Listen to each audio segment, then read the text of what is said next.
Oke, kawan-kawan semuanya, Assalamualaikum warahmatullahi wabarakatuh. Seperti biasa, gue balik lagi di channel YouTube ini ya. Ingin sedikit kembali mengulas ya terkait dengan kasus ijazah aspal dari Mukidi Pekok Sontoloyo ya.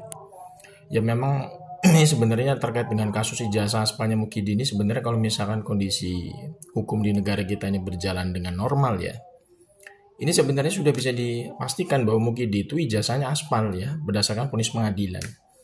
Cuman kan karena kondisi hukum di negara kita ini memang berjalan tidak normal ya, adanya intervensi dari kekuasaan, kemudian juga mungkin para penegak hukumnya juga ya pada takut ya sama personal individu yang katanya mantan penguasa gitu ya. Kemudian juga para penegak hukumnya juga tidak memiliki namanya independensi ketika memproses hukum suatu perkara gitu ya. Ini membuat memang kasus ijazah Aspalnya Mukidi ini berlarut-larut gitu ya. Padahal kalau kita lihat dari segi pembuktian ya, Mukidi kan sebenarnya pembuktiannya gampang terkait ijazah aspalnya. Kan kita sama-sama tahu ya sebenarnya kemarin kan sudah digugat juga secara perdata dan masih berlangsung sampai sekarang ya, gugatan perdata terkait dengan ijazah aspalnya Mukidi ini di dua pengadilan negeri ya. Pengadilan Negeri Surakarta dan Pengadilan Negeri Sleman ya itu digelar sidang perdata ya yang menggugat Mukidi sebagai objek gugatannya adalah ijazah aspalnya itu gitu loh. Nah, nah yang jadi permasalahan di sini kan kasus ini tidak kunjung selesai karena Mukidi kan sama sekali tidak menunjukkan yang namanya itikat baik ya untuk menyelesaikan persoalan terkait dengan ijazah aspalnya. Ya, harusnya kalau misalkan Mukidi ini memang memiliki itikat baik ya secara proses hukum, harusnya Mukidi ini datang ke pengadilan gitu ya. Karena itu kan sudah diberikan semacam kanalisasi tempat untuk membuktikan bahwa ijazah dia asli. Yaitu apa? Ya pengadilan lewat persidangan. Jadi nanti yang menentukan itu adalah hakim ya, bukan pihak kepolisian atau Baris Krim Polri.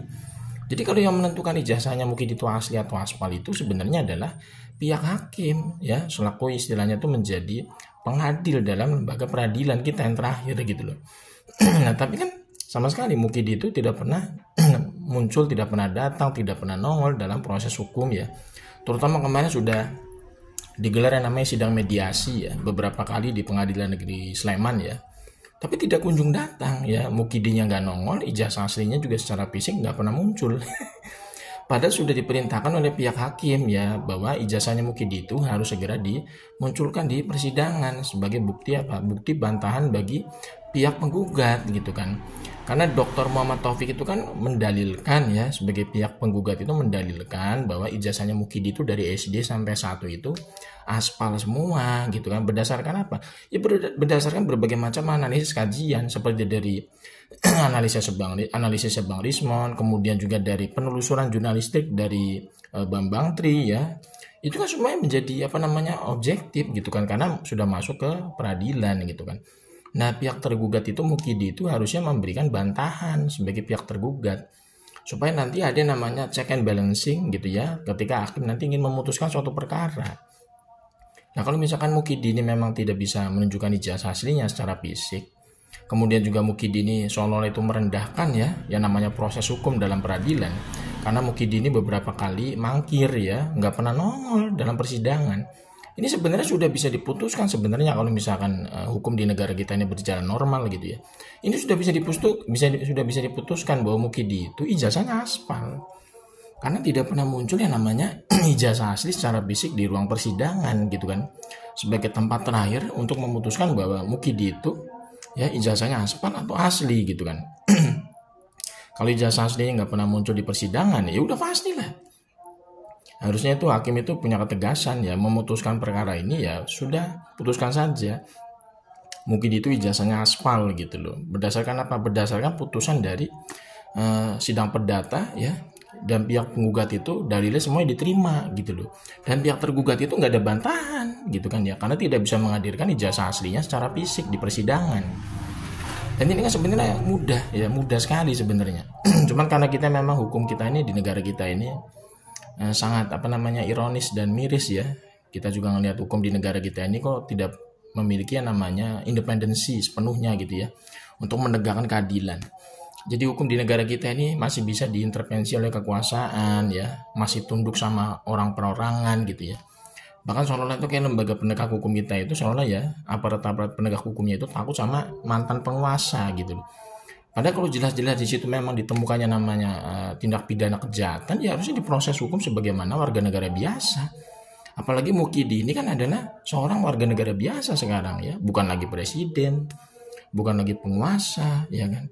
Ini kan harusnya mudah ya untuk apa? Untuk diproses hukum, dan yang bersangkutan itu Mukidi harusnya bisa dipanggil secara dalam tanda kutip ya, secara paksa gitu loh ke persidangan. Karena biar bagaimanapun Mukidi ini juga sudah digugat secara perdata dan itu udah muncul yang namanya nomor sidang peradilannya di Pengadilan Negeri Surakarta dan Sleman. Jadi jangan sampai orang ini ya Mukidi ini seolah-olah tuh kayak merendahkan yang namanya proses hukum di pengadilan. Dia sebagai pihak tergugat terkait dengan kasus ijazah asmanya itu, tapi nggak pernah nongol di persidangan, nggak pernah muncul di persidangan. Itu kan sama saja sebenarnya sudah merendahkan ya lembaga peradilan kalau kita lihat dalam konteks hukum. Jadi sebenarnya ini kalau misalkan kejadian seperti ini nggak bisa diselesaikan ya. Ini tentu sangat menjadi membuat kita tuh malu sebagai bangsa. Karena biar bagaimanapun kasus ijazah asmanya Mukidi ini sudah dilihat oleh dunia internasional. Bahkan kemarin gue baca beberapa media internasional itu sudah meliput terkait dengan kasus ijazah asmanya Mukidi. Ada media Singapura, media Australia, dan pokoknya kalau nggak salah tuh media-media Eropa lah. Itu sudah meliput ya terkait dengan kasus ijazah asmanya Mukidi ini yang memang sangat mencoreng negara kita gitu kan. Karena biar bagaimanapun orang itu pernah menjadi presiden selama 10 tahun. Kalau misalkan ini nggak bisa dituntaskan secara cepat ya, ini menjadi presiden buruk bagi bangsa kita terutama dalam penegakan hukum ya. Ini kan bisa dilihat nanti oleh dunia internasional bahwa di negara kita ini nggak ada yang namanya kepastian hukum ya, karena hukum itu nggak murni berdiri sendiri, melainkan adanya intervensi kekuasaan atau takut dengan orang perseorangan yang boleh dibilang menjadi mantan penguasa. Ini tentu tidak baik ya bagi kondisi bangsa kita kalau misalkan dunia internasional itu melihat penegakan hukum di negara kita ini seperti ini. Apalagi untuk membuktikan ijazah itu kan gampang, asli atau aspal. Sedangkan kalau misalkan kita lihat dari proses hukumnya aja sekarang sudah berjalan begitu lama, Mukidi tidak bisa menunjukkan ijazah aslinya di pengadilan ya.